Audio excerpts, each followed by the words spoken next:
আগের এপিসোডের শেষের দিকে আমরা দেখেছিলাম গরিয়া থাইমকে জোরে একটা লাথি মেরেছিল আর সেটা দেখে সবাই অবাক হয়ে গিয়েছে। এপিসোড 2 এর শুরুতে আমরা দেখি স্টেডিয়ামের কাছে একজন টিচার চলে আসায় সব স্টুডেন্ট সেখান থেকে পালিয়ে যায়। এদিকে সেই ভিডিওটি ইতিমধ্যেই সোশ্যাল মিডিয়াতে ভাইরাল হয়ে গেছে। সবাই বলতে থাকে গরিয়া এবার বড় বিপদে পড়বে, কারণ তার থাইমের সঙ্গে এরকম করাটা উচিত হয়নি। অন্যদিকে এমজে কেভিনকে সেই ভিডিও দেখিয়ে বলে এই ভিডিও তো ইতিমধ্যেই ভাইরাল হয়ে গেছে। তখন কেভিন বলে ভিডিওতে পরিষ্কার বোঝা যাচ্ছে থাইম কোনো ভুল করেনি, তাই শেষ পর্যন্ত ওই মেয়েটাই বিপদে পড়বে। আর যাই হোক, এই বিষয়টা থাইম নিজেই হ্যান্ডেল করে নেবে। কিছুক্ষণ পর ওদের কাছে থাইমের একটা মেসেজ আসে, সেখানে লেখা ছিল আজ সে স্কুলে একটু দেরি করে আসবে। এদিকে গরিয়া যখন স্কুলে যাওয়ার জন্য বের হয় তখন কয়েকজন লোক তাকে কিডন্যাপ করে নিয়ে যায়। এই কাজটা থাইম করিয়েছে। গরিয়ার মনে হয় সবাই মিলে হয়তোবা তার সঙ্গে খারাপ ব্যবহার করবে, কিন্তু অবাক করার বিষয় এটা ছিল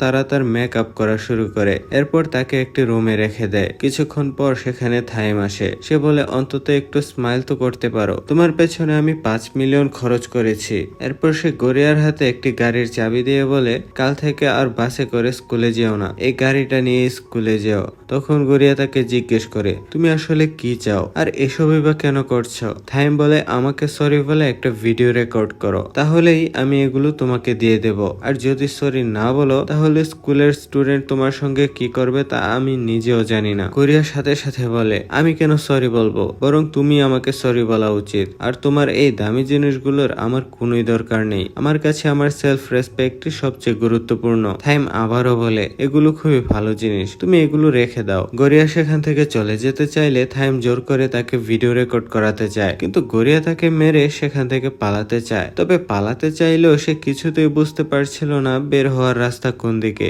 ঠিক তখনই থাইম তাকে ধরে ফেলে। এরপর সে বলে বলো তোমার কত টাকা চাই, 15 মিলিয়ন নাকি 20 মিলিয়ন, যত চাও ততই দেব। এভাবেই ওদের মধ্যে ঝগড়া চলতেই থাকে।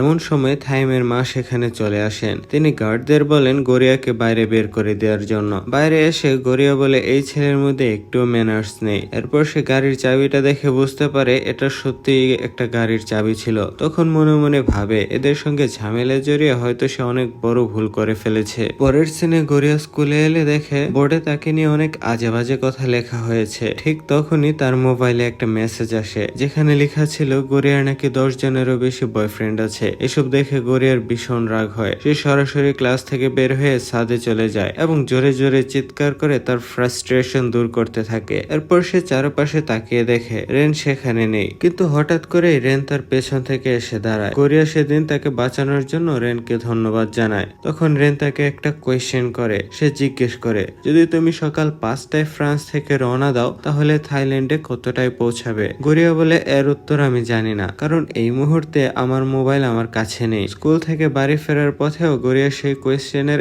উত্তর বের করার চেষ্টা করছিল। কিছুক্ষণ পর হেনা সেখানে আসে। সে জিজ্ঞেস করে তুমি কি আমার উপর রাগ করে আছো। গরিয়া বলে না, সেদিন তুমি আমাকে হেল্প করনি সেটাই ভালো হয়েছে, না হলে তুমিও বিপদে পড়তে। ওরা দুজন কথা বলছিল এমন সময় গরিয়া রেনকে দেখে। সে মিরার ছবির সামনে দাঁড়িয়ে আছে। তখন সে গিয়ে বলে যদি 5টায় ফ্রান্স থেকে রওনা দেই তাহলে থাইল্যান্ডে সকাল 10টায় পৌঁছাবো। এরপর গরিয়া মিরার ছবির দিকে তাকিয়ে বলে আমি মিরার জন্য এই স্কুলে ভর্তি হয়েছি, সে একদম পারফেক্ট, আমি ওর মতোই হতে চাই। ঠিক তখন রেন তার মুখের কাছে হাত নিয়ে কিছু পরিষ্কার করতে যায়। তারপর বলে তুমি কি ভেবেছিলে আমি তোমাকে কিস করতে যাচ্ছি। গরিয়া না বললে রেন হেসে ফেলে। সে বলে মিথ্যা বলো না। গরিয়া বলে আমার ফ্রেন্ড আমার জন্য অপেক্ষা করছে। এই বলে সে সেখান থেকে চলে যায়। এদিকে থাইম দূর থেকে গরিয়ার সঙ্গে হেনাকে দেখতে পায়। পরের দিন হেনা যখন নিজের লকার খোলে তখন সে সেখানে একটি রেড কার্ড দেখতে পায়। গরিয়া খবর পেয়ে বুঝতে পারে হেনা রেড কার্ড পেয়েছে। সবাই মিলে হেনাকে ধরে স্টেডিয়ামে নিয়ে আসে। তারপর রেজার দিয়ে তার চুল কেটে দেওয়ার প্রস্তুতি নেয়। ঠিক তখনই গরিয়া সেখানে পৌঁছে যায়। সে থাইমকে বলে সমস্যা যদি আমার সঙ্গে হয় তাহলে আমার ফ্রেন্ডকে কেন কষ্ট দিচ্ছ।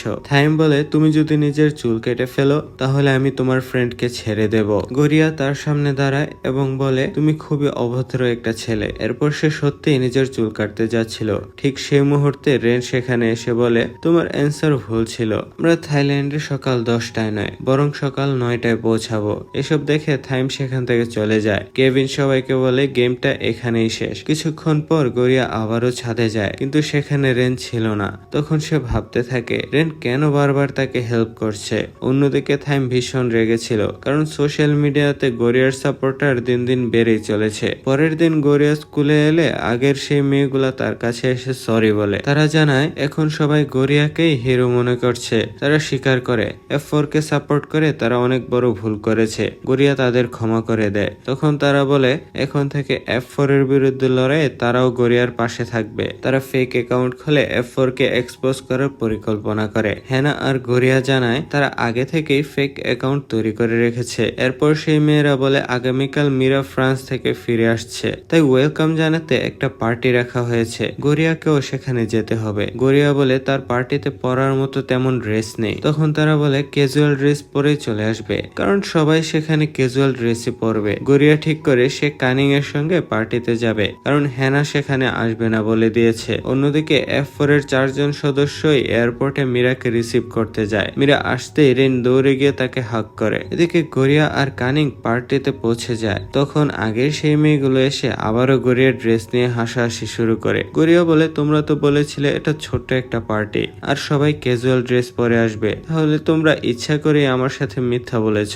এরপর কানিং গরিয়াকে নিয়ে সেখান থেকে চলে যায়। গরিয়া যখন পুল সাইডে যায় একজন লেডি তার হাতে প্লেট ধরিয়ে দেয়। ঠিক তখনই সেই মেয়েরা আবারও তাকে নিয়ে হাসতে শুরু করে। গরিয়া জিজ্ঞেস করে তোমরা আসলে কি চাও? তারা বলে তুমি আমাদের লেভেলে নাও, আর আমরা জানি তুমি ইচ্ছে করে রেনের সঙ্গে ফ্লার্ট করছো, কিন্তু ওইদিকে তাকাও, রেনের পাশে তোমার চেয়ে অনেক সুন্দর একটা গার্লফ্রেন্ড আছে। এই কথা বলে তারা প্লেটের খাবারগুলো গরিয়ার উপরেই ফেলে দেয়। ঠিক তখনই রেন সেখানে এসে নিজের রুমাল এগিয়ে দিয়ে বলে ড্রেসটা ক্লিন করে নাও। এসব দেখে মীরা ভীষণ রেগে যায়। সে একটা বিয়ারের বোতলের মুখ খুলে তাদের দিকে বিয়ারগুলো মারতে থাকে, আর তারা সবাই পুলে পড়ে যায়। এরপর মীরা গরিয়াকে নিয়ে রুমে যায়। সেখানে গিয়ে গরিয়া জিজ্ঞেস করে তুমি আমাকে হেল্প করলে কেন? মীরা বলে রেন আমাকে তোমার কথা সবই বলেছে, আমার মনে হয় সে তোমাকে পছন্দ করে। গরিয়া হেসে বলে কিন্তু রেন তো তোমার বয়ফ্রেন্ড, তাই না? মীরা অবাক হয়ে বলে তোমাকে কে বলেছে রেন আমার বয়ফ্রেন্ড? গরিয়া বলে সবাই তো তাই বলে। মীরা তখন বলে আমি সেই ভিডিও দেখেছি যেখানে তুমি থাইমকে মেরেছিলে,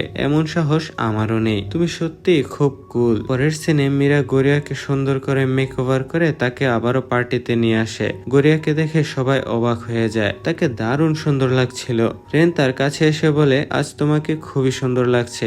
এসব দেখে থাইমের প্রচন্ড রাগ হয়। সে রেনকে জিজ্ঞেস করে আমি এই মেয়েকে রেড কার্ড দিয়েছি, তারপরও তুমি ওকে বারবার কেন হেল্প করছো? মীরা মাঝখানে এসে থাইমকে শান্ত করার চেষ্টা করে, কিন্তু থাইম তাকে ধাক্কা দিয়ে সরিয়ে দেয়। এটা দেখে রেন প্রচন্ড রেগে যায় এবং থাইমকে মারতে শুরু করে। দুজনের মধ্যে বেশ কিছুক্ষণ মারামারি চলতেই থাকে। ঠিক তখনই গরিয়া তাদের থামাতে এগিয়ে যায়, কিন্তু ঘটনাটা অন্যদিকে মোড় নিয়ে নেয়। সে হঠাৎ গিয়ে থাইমের উপর পড়ে যায়, আর ভুলবশত দুজনের মধ্যে একটা কিস হয়ে যায়। এটা দেখে সবাই হতবাক হয়ে যায়। থাইম সঙ্গে সঙ্গে গরিয়াকে ধাক্কা দিয়ে বলে তুমি আমাকে কিস করলে, তোমার এত বড় সাহস হলো কিভাবে? এই বলে সে রাগ করে সেখান থেকে চলে যায়। এমজে অবাক হয়ে জিজ্ঞেস করে এটা কি থাইমের ফার্স্ট কিস ছিল? তখন কেভিন কানিং এর দিকে তাকিয়ে হেসে বলে তোমার ফ্রেন্ড কিন্তু সত্যি অনেক কুল। পরে এই মুহূর্তটার মাধ্যমেই এই এপিসোডটা এখানেই শেষ হয়ে যায়।